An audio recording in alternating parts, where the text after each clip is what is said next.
What up, YouTube? It's the youngest chief, and today we're about to talk about just an open discussion on how the world can be more resourceful, more efficient, and just stuff like that. We got our quartz crystal, and first, before we start, I just want to say this quick little prayer to Archangel Gabriel. I recommend this book. It's The Angels of Atlantis. It's basically the 12 archangels and who they are and how you can work with them. And the divine messenger is Archangel Gabriel. And this is the prayer to him, to Archangel Gabriel. Dear Archangel Gabriel, please fold me in your wings of supernal love and light. Please hold me in the ray of your messenger's might. I pray for loving guidance, O Great One, so that my communication processes, whether they be personal or electronic, be realigned, opened, and made free. I relinquish my will to your power in order to change anything that does not bring forth clarity, love, and light in my core nature. O dear Gabriel, please initiate me into your divine guidance and counsel so that I may meet the expression of my life's partner and feel able to express my heart's desire. So be it. Amen. And then there's 4 daily affirmations. May I be true to my message. May I be clear in my soul. May I be elegant in my loving. And may I live in ease. And if you want to meditate and become closer with Gabriel's presence, these are the 8 steps, or 7. Step 1, find yourself a sacred space, whether this be in nature, in a consecrated space, or in your own meditation room. Light a candle, burn myrrh, that's Gabriel's scent, and play gentle ambient sound just to refine the space with the energy of vigilance. Feel your spine aligned whether you sit or lay down. Breathe deeply 3 times the pranic breath of peace, and then be still, forming a mudra with your thumb and forefinger by bringing the tips together. Feel your whole being open, vigilant, and expect for Gabriel's caress. You may even have a piece of lapis lazuli that you can hold or place tightly on your or place lightly on your heart or throat chakra. Sense the stillness in the space. This means you are soaking in the great soul field of the source. Step 6. Breathe deeply and sound Gabriel's heralding sound M through your heart chakra 7 times. Step 7. Rest. Then notice the scintillating air around you. Hold on, I might have scintillating. Yeah. Scintillating.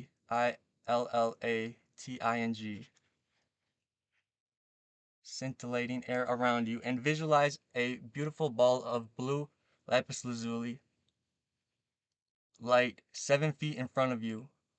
Notice also a beam of white force shining out from your heart chakra, moving straight ahead of you and eventually refracting its love currency into this blue light of Gabriel. Again, rest and listen to the ocular whisperings of Gabriel's magical presence, full of benediction, grace, and inspiration. You will feel the supernal light of the 7th dimensional energies of the archangelic kingdoms balancing and healing you. Namaste. So, I just want to pray to Archangel Gabriel to help me with my communication and spreading the love and light to the community and in the best way possible for others to understand me because I have a weird way of explaining things. So, dear Archangel Gabriel, thank you for your presence and your energy and your love. And the other Archangels are Archangel Haniel, the sacred warrior, Jophiel, the holy liberator, Metatron, the supernal teacher, Michael, the cosmic leader, Raphael, the holy healer, Archangel Raziel, the divine mysteries, Archangel Sandalphon, the sacred guardian, Archangel Shamiel, the divine guide, Archangel Uriel, the eternal companion, Archangel Zadkiel, the divine comforter, and Archangel Zafkiel, the sacred lover. So those are the 12 archangels, and they come from Atlantis. And this is who,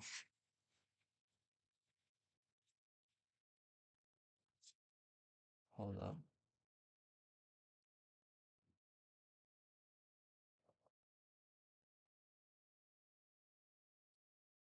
So these are the 12 priests from Atlantis that became the 12 archangels: Amun, Anubis, Hathor, Isis, Mut, Nut, Osiris, Ptah, Ra, Horus, Sekhmet, Bast, Seth, and Thoth.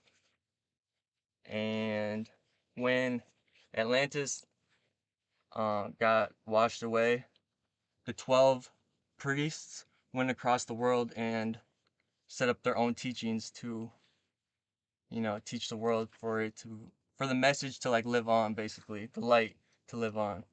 So Amun moved to Peru, Anubis moved to Tibet, Hathor moved to the North Mediterranean islands, Isis moved to Palestine, Mot moved to the Mayan areas of the Yucatan, Mut Nut journeyed to the island known as Great Britain, Osiris journeyed to Egypt, Ptah moved to the Mesopotamia in Egypt, Ra Horus moved to Greece, Sekhmet Bast moved to Egypt, Seth moved to what is now North America, and Thoth moved to Egypt.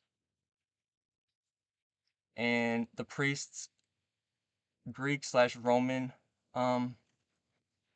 acquaintances, or like what the Greek would refer to the Egyptians as, Amun would be Diana, Anubis is Poseidon or Neptune, Hathor Aphrodite or Venus, Isis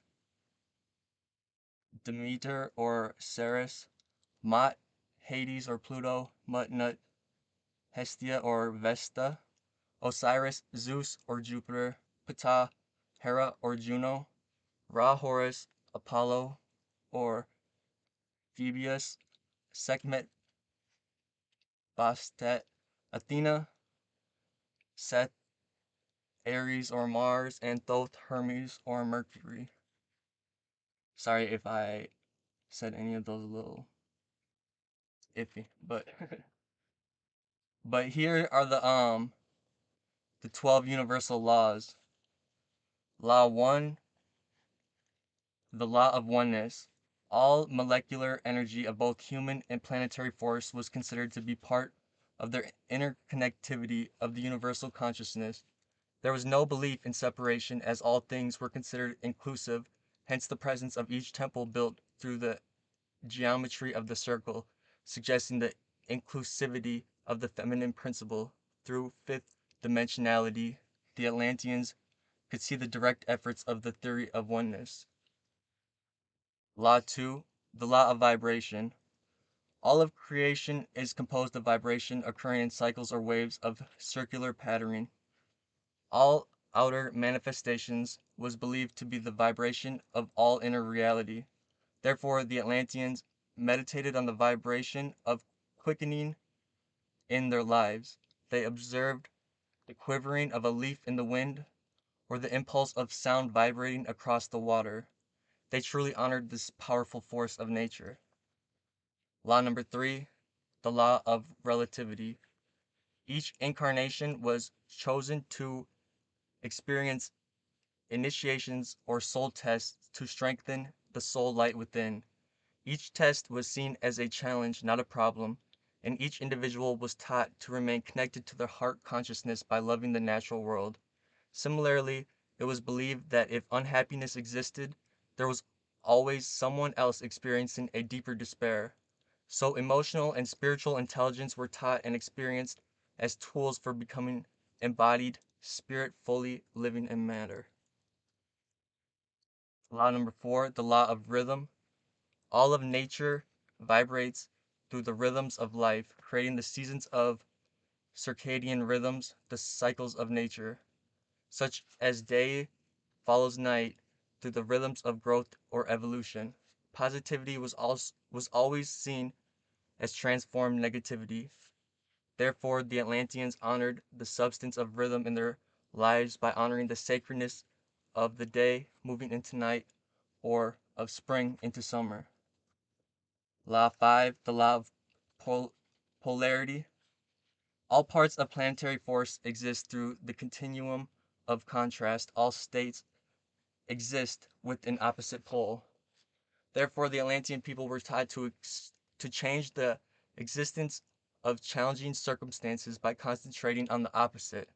Living at the fifth dimensional level on planet Earth gave an immediate sense of the difference and similarity between Earth and the energies of the source.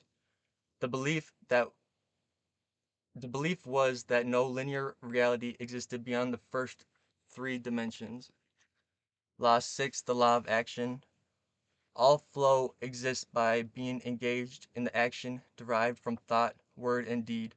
Sound brings action and manifestation, so the Atlanteans engaged in sacred voice through song, chant, and speaking prayer to evolve practices of profound action. Law 7, the law of attraction. All thoughts, words, and deeds attract like energy. Therefore, the Atlanteans used the individual, universal, and cosmic heart chakras to magnetically draw creation into existence.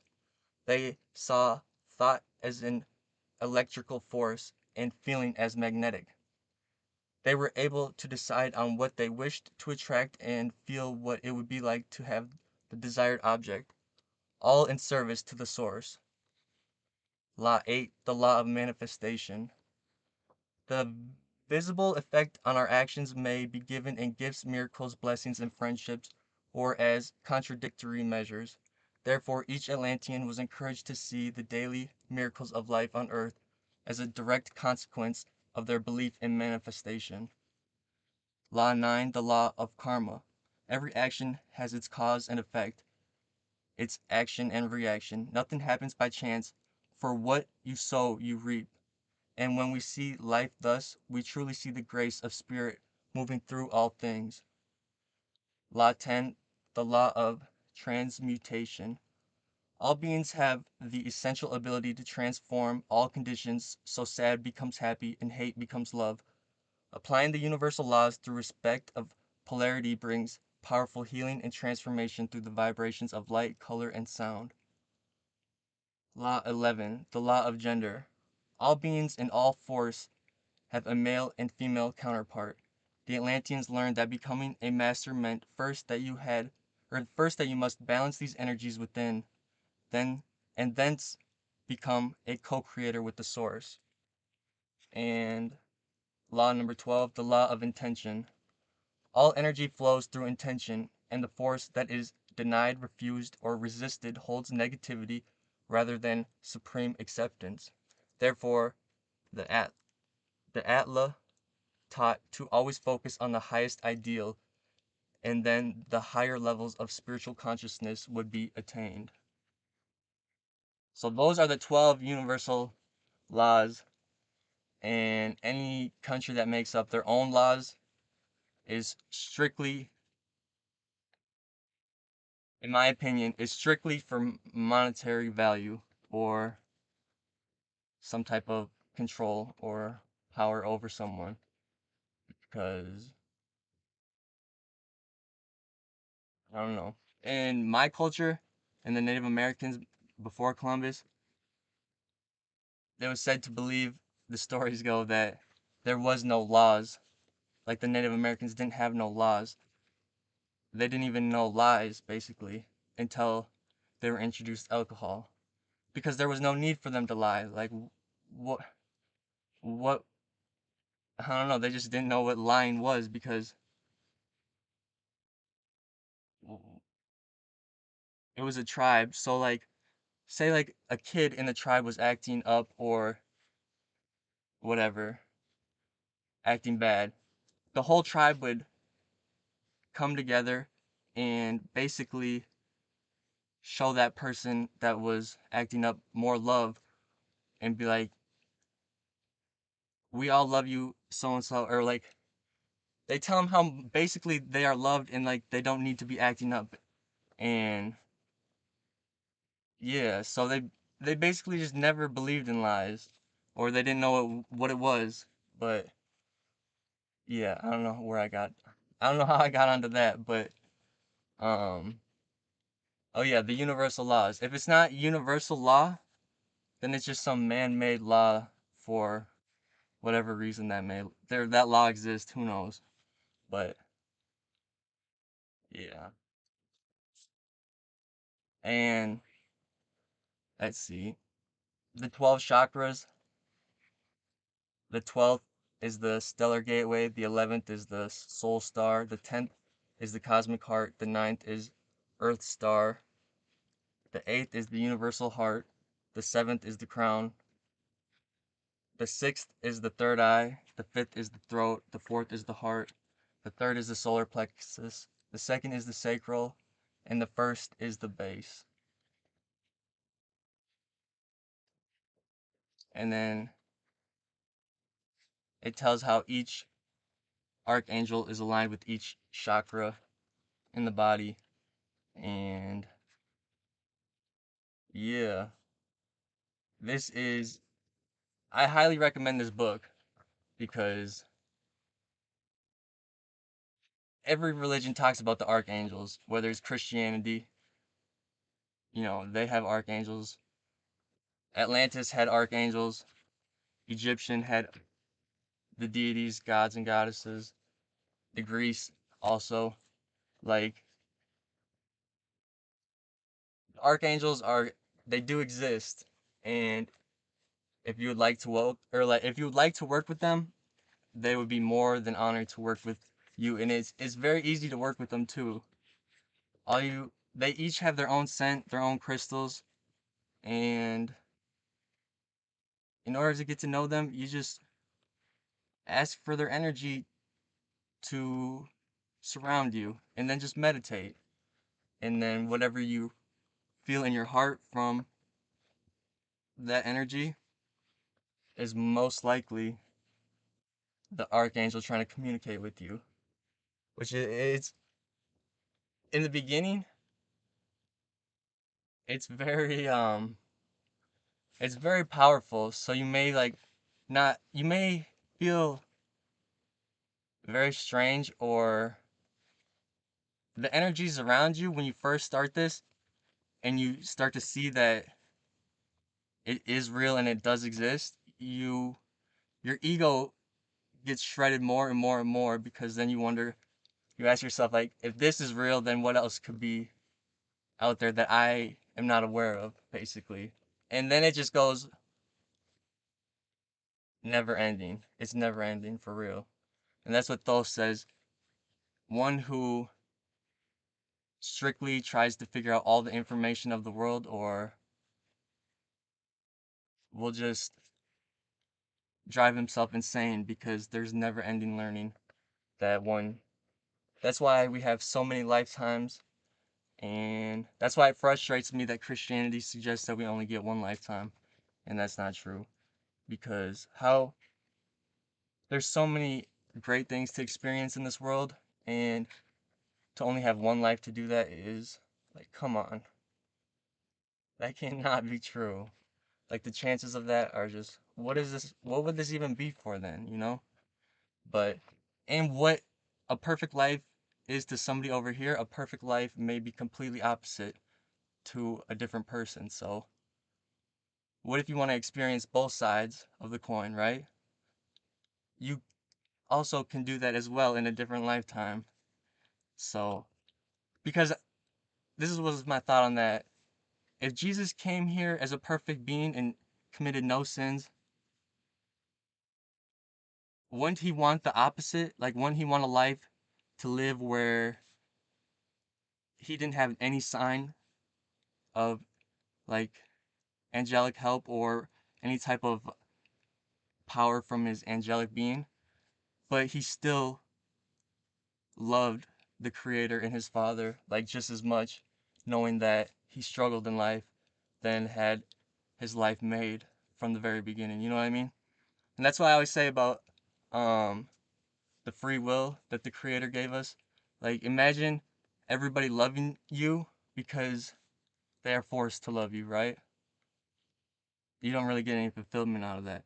But if everybody loves you because they choose to love you, now that feeling is probably it's probably what life's all about, you know? Because the creator is so perfect. The creator is just love, pure love. Wherever there's love, that's the source. And love defeats all things. All negativity can be beaten with just love. So love your neighbor, love everybody. But and this is what I want to say like about the government. So the United States government, I feel like needs to be reworked or I don't know. I do not I personally myself do not feel comfortable with this government in control of us. And that I'm just saying that from my stand, in my own opinion. You know, it might be different from yours, but this is my opinion. And let's talk about some things that if the government wanted us to come together, they would have been put things in place to help us, you know, make that easy transition, but instead they keep wanting us to be separate and divide us even further. So, which is not a good form of leadership. And so this is some ways that I would suggest that we could easily make our communities and our lives better in America. Like first we should focus strictly on our own state in our own countries because we have enough problems in America just like the rest of the world, right? But instead we want to help out Ukraine and all these other countries, but first we need to help America, right? And this is one thing that I feel like every city or state or any city, every city should have a football field size garden that the whole community can go and work on for that community to eat their food and have healthy fruits and vegetables that are grown locally to help the community, right? There's so much open space in every single city that there could be one size football field of a whole garden that could feed the whole community if you are there like helping out, you know, if you plant the seeds to the fruits, you will get to eat them, you know what I mean? If you basically help build the garden, you get to eat from the garden, right? There's so many little things like that that could just be added to make everybody's life better. Everybody's life better.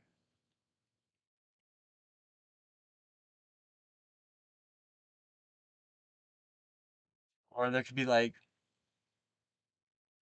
programs where the elder people, the elders who find joy in speaking to the youth or telling their stories and having it, you know, their stories like live on or their cultural ways live on and get passed on to the next generation. Those elder people can donate their time to, let's say, something like a daycare and help raise the children for the tribe or the community while also teaching them the ways of the culture in the community and what to expect or how to behave or the expectations from them. So, because a lot of children don't have guidance or they don't have role models in their life, right? They have these teachers, but these teachers basically have their own traumas and pains that they never really healed or understood. So like this world is our kids are not getting raised properly, and that's for sure. You can just tell by the way things have gone in the past 10 years, socially and just in general, that things, yeah, that there needs to be more leaders when it comes to our children and better role models and examples for these kids to look up to because, if they have nothing to look up to or everyone's just a scumbag basically, like what do you think was going to happen with these kids? Like it's going to be crazy, but there could be so many things set up and like so these elders donating their time, right? That could be used for mothers with children who are going to school, who are going to work, or families that just need some extra help, right? That doesn't cost anything because it could just cost time and effort and love and appreciation for another person. And yeah, like you scratch my back, I'll scratch yours type thing, right? And then with that time that the mom gets for going to school or going to work or something, she could eventually find a way to give back to the elders and say thank you to the elders in her own type of way, you know what I mean? But it's just about giving thanks and coming together as a community because things happen a lot quicker when everybody's working together and you know everybody's like a football team that has won the Super Bowl like 3 years and they kept the same roster all years, they're gonna have a lot more like ease and flow than a team that is brand new, has a bunch of new players. You know what I mean? Because it's all about working together nicely, and I don't know, there's just not a lot of that going on right now, but there definitely can be. And it just starts with the little things. Like you don't have to go above and beyond because we can't change this all in one day. It has to happen over time, right? So think small. Like start small and then we work our way up. But there's so many small things that the government could do to help people, to help communities, and instead of giving everyone stimulus checks the whole time, they could have gave everybody seeds to plants, fruits, and vegetables to grow. It's like that one saying, like you like teach a man to fish or whatever. You show a man how to fish, he can he'll have food for one night. But if you teach him how to fish, you'll have food for a lifetime or whatever that saying is. I don't even know how that saying goes. But like if and that goes to the school thing. Like I feel like our school systems are so backwards as well. And whosever idea it was for us, for Native Americans to get taught about history in America, just blows my mind. Like I can't even grasp that topic. Like how did Europeans come to America, take the land, force us into boarding schools, and then teach us the history of America? That's just something I cannot wrap my head around. It's mind-boggling to me, honestly. But that's just how things are. So, I mean, we'll just go with it for sure. But just think about that though. Europeans are teaching the history books in America. Seems a little backwards to me, but we'll keep moving. But I feel like school could be taught so much. We could be teaching these kids so much better things in school instead of. And I feel like schools should help children not every curricular activity, n- students shouldn't form to the curricular activity should form to the students. So if you see a student is they don't like reading, they refuse to read at home, obviously don't just cut reading out of their learning, but put them in more things that they like. Like if they enjoy math, help them with more math than reading, because obviously this reading is not what they're into. But still, there needs to be a healthy form of, or a healthy amount of reading that, that they still learn. But focus it more on something. If they like doing artwork or making pottery or weaving baskets or just there's stuff like that, then help them be successful by putting them in areas like that instead of taking their time for them to be put in activities that they don't even find any enjoyment out of, or it's just a waste of their time basically, because that's not what they want to do. They're probably never going to use it because it doesn't fit their personality. Like schools should be helping the child instead of a one size fits all and this is how it has to be. Like that's just backwards to me as well. I don't get that either, but there's so many things that we could do that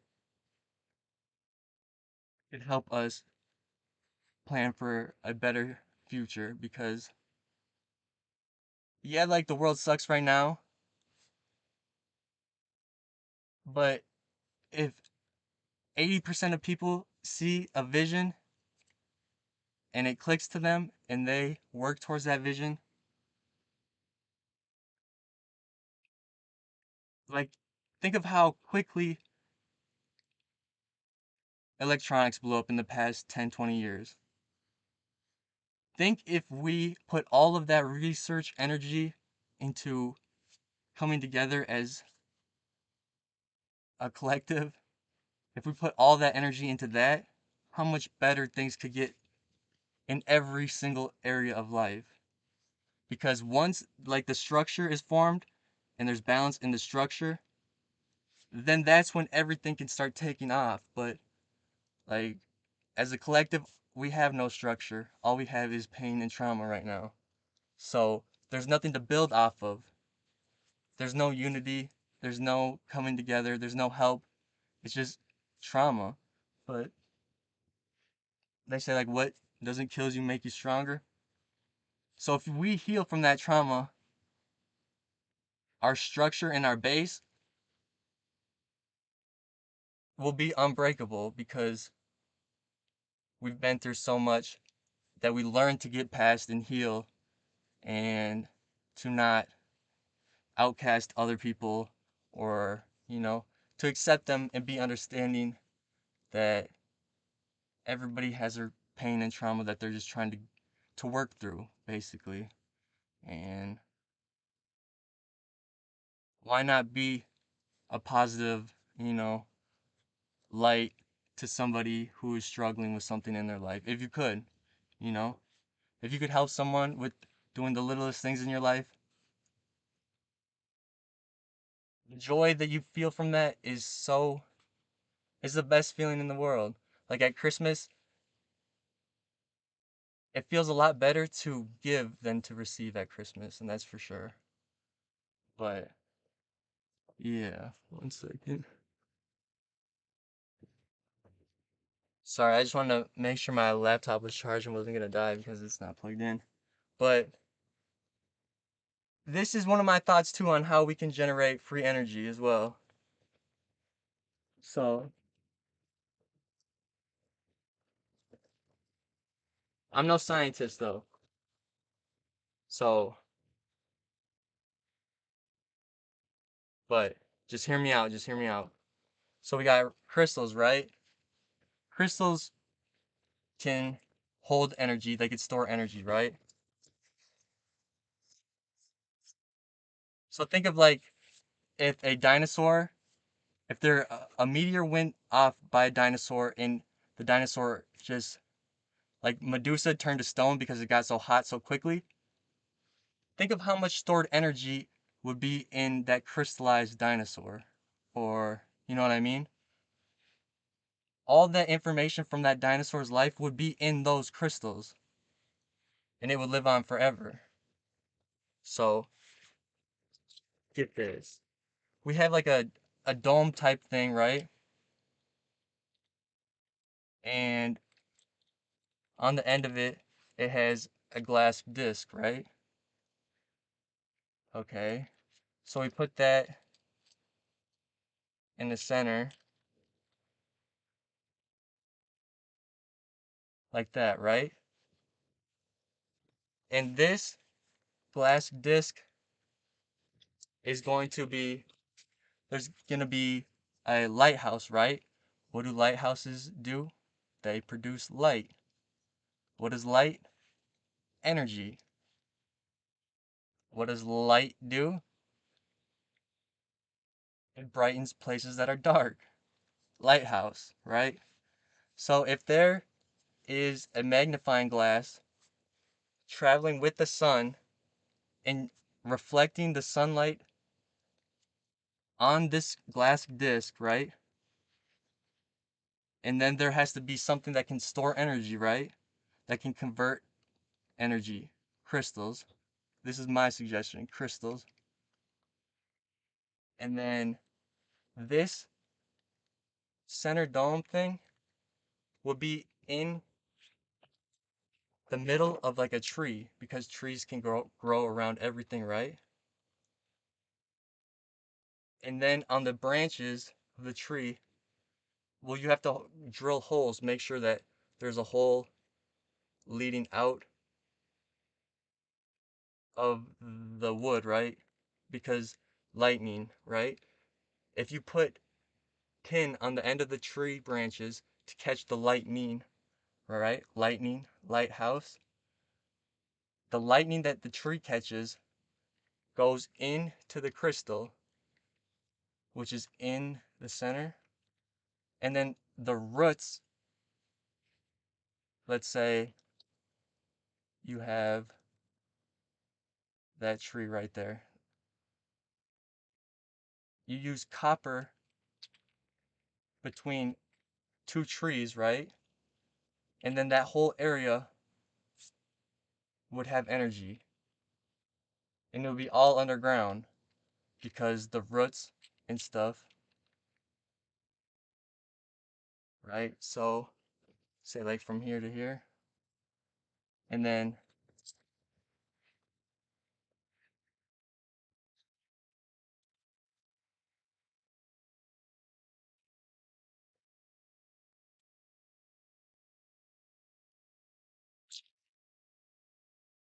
so from this area to this area, right? And then you have this glass disc. Because if you remember how you can like cook an ant with a magnifying glass, like when you're younger, you like hold this up to an ant and it fries it, right? That would do the same thing to the stored energy of the lightning, of the light, right? It just needs a storing unit like crystals to to hold the energy or the light, basically. But then it would also need, you know, to turn water to a gas instantly, but still be able to like reuse the water or gas, basically. Kind of like a nuclear bomb, but for energy, basically. And then, but the energy has a way out through the roots. It's not just a trapped energy that's gonna just explode one day like nuclear, like nuclear energy, because it has no way to get out to escape. But if you put it in a tree and then put metals at the tree branches to catch the lightning, and then drill holes, so make sure that there's holes through the tree branches so it has an escape route.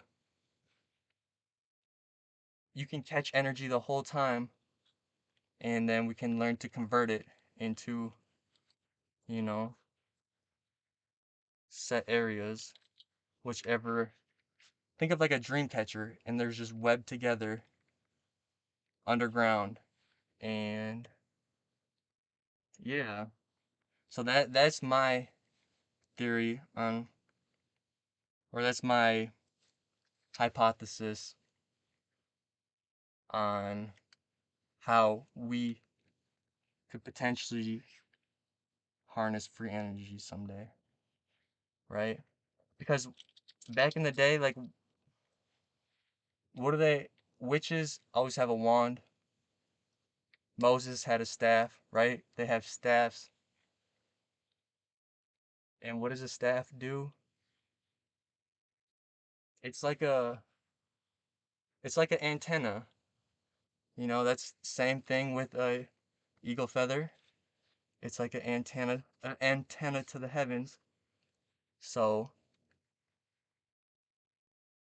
if you put a feather on a piece of wood, a staff,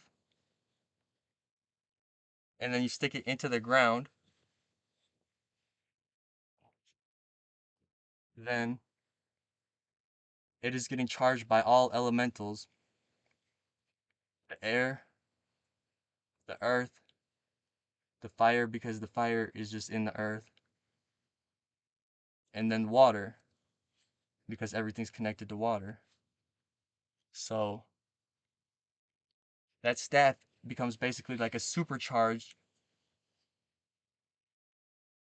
form of energy, right? It's holding now a bunch of energy because it had it basically, but first it would need something to store it, like a crystal or whatever. But so, see, like, hold on.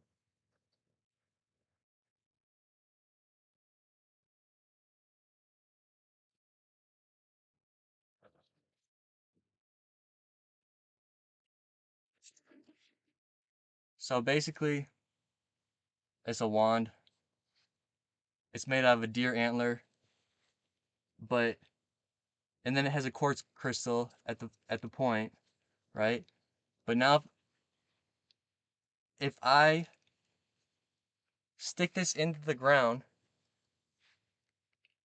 the energies that it gains just from all the elementals and just the thought behind it, remember manifestation and vibrations, just the thought of how much energy and love this is going to collect and how excited you are to like use the energy in a positive way, like that's huge. That's It goes a long way in manifesting and creating your own reality and becoming like your own co-creator, basically. But yeah, that is my theory on how we can basically harvest free energy.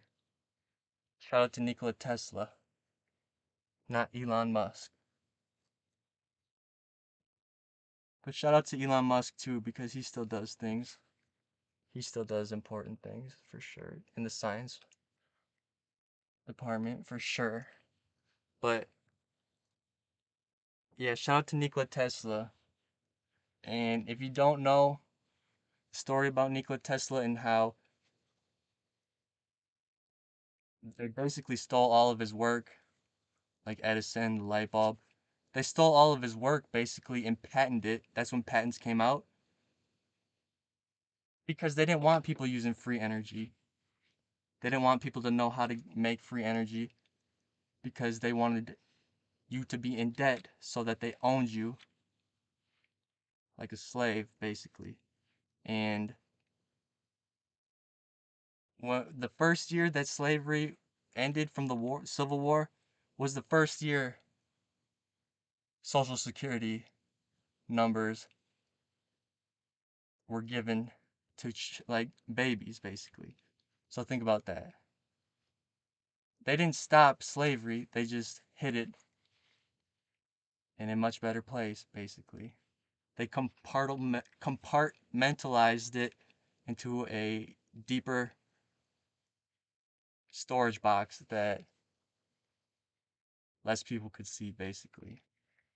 But what they think is that that information is never going to get out, or yeah, that it people will not come to find this out. But the truth is, all lies will come to the surface because, again, the energy thing, just like Mother Earth moves in cycles, no matter how much lies cover up the truth, once the cycles come back around and Mother Earth reaches her max cycles, all of the truth has to come out, no matter what.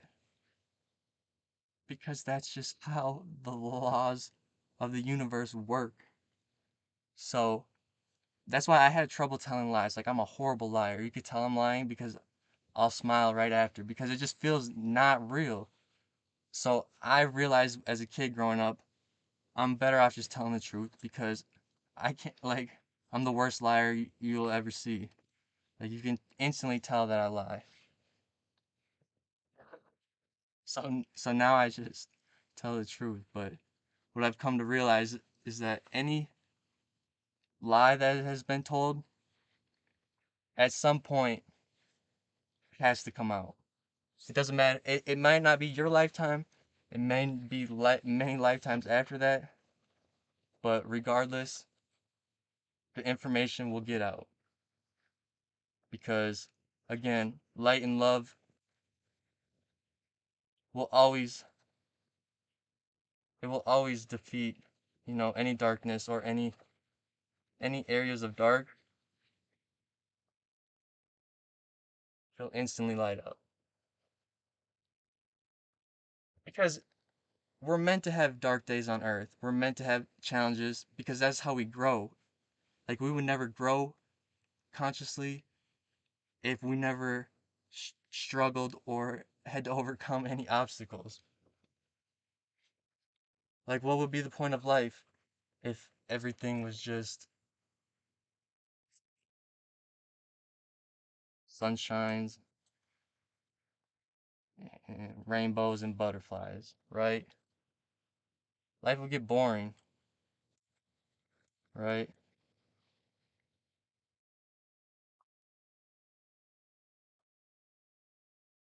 That's why planet Earth is so beautiful, and that's why it's our job to protect Mother Earth as well, is because this is our playground.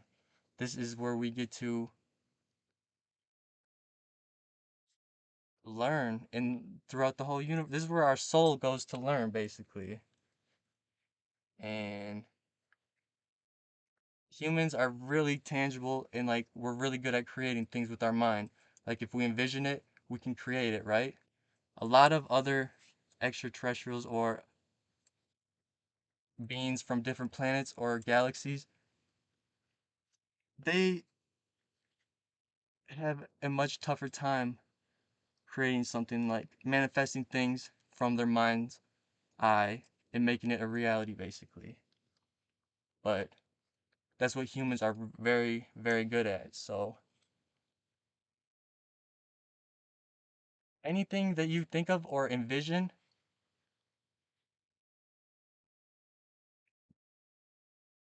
it doesn't matter if you are the only one with that vision. If you are able to paint the picture for the audience to see that vision, then people start to believe that that vision is possible and that it can happen. So, no matter how crazy a vision or a thought or something that comes to you, like through a dream, through meditating, or, just hearing something from somebody else, if you have a dream and a vision and you feel like it is your calling to work towards that, make sure that you explain your dream and your vision, no matter how bizarre it may be. Because if it's through a dream, a lot of that is symbolic, and it would take someone like a dream worker or someone who practices interpreting dreams and like what the message mean through the subconscious mind. Again, we are our best teachers to our own self. So if you are deeply connected within yourself and you know yourself the best, trust your own answers before you go seeking answers through someone else. You know what I mean? Like, we have the answers to our own lives and we know the best for our own selves. But yeah, that's basically some of the thoughts that I've had recently. But yeah, again, on that energy thing, I am no expert, I'm no scientist. I'm just very spiritual, and I don't know if that would work or if it wouldn't work, but maybe some real scientists can brainstorm off the idea of that and maybe come up with something. Who knows? I don't know. But that is my goal. And I pray that, you know, if that is a piece to the puzzle that they need for free energy, then I pray that it goes to the right person who needs to hear, that message. But if not, I'll just keep brainstorming. I don't know. But yeah, that's basically all I have. But yeah, thank you, YouTube, for coming to my open discussion again. I'm not saying all of these answers are correct. These are just in my opinion, you know. I'm never saying that this is the way or these are the answers. Again, do your own research, come to your own answers, come to your own conclusions. These are just my opinions and hypotheses, my own theories, and how I see the world. But again, you see the world completely different than me, so let's come together and brainstorm our thoughts and opinions together to make a better world for the children. Not for ourselves, but knowing that making a better world for the children is in turn going to make a better world for ourselves. So, I love you guys. Show love today to someone who may need it. And yeah, take care, YouTube.